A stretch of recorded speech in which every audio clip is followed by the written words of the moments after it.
अस्सलाम वालेकुम दोस्तों।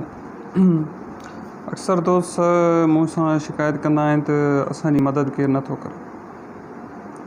दोस्तों, सभिनी खां पहिरीं ॻाल्हि तव्हांखे इहा सम्झणु खपे त ज़रूरत तव्हांखे आहे, उन्हनि खे न आहे। तव्हांखे पंहिंजी मदद पाण करणु घुरिजे, ॿियो केरु तव्हांजी मदद न कंदो। हाणे ॿ इस्तिलाहूं पेश कयां थो तव्हांजे साम्हूं। चमच खां बहितर आहे त खूह ॻोल्हियो। चमच उहो हूंदो जेको केरु खणी तव्हांजे वात में का शइ विझंदो तॾहिं तव्हांजे पेट में वेंदी। खूह उहो हूंदो तव्हांखे उथी वञिणो पवंदो ॿाहिरि, पाणी हुन मां कढंदव, कंहिं शइ में भरंदव, पोइ इस्तेमालु कंदव। यूट्यूब, गूगल इहे असांजे लाइ खूह आहिनि।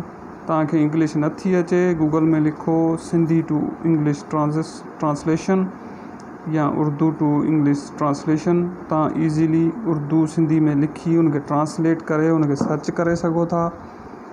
तव्हां वटि कई ऑप्शन्स अवेलेबल आहिनि। मक़सदु सिर्फ़ु एतिरो आहे त तव्हांजे दिलि में चाह केतिरी आहे कंहिं बि शइ खे हासिलु करण जी। कुझु बि नामुमकिन न आहे। सो दोस्तों, वरी गॾु हूंदासीं इंशाअल्लाह। जश्न आज़ादी मुबारक तव्हांखे।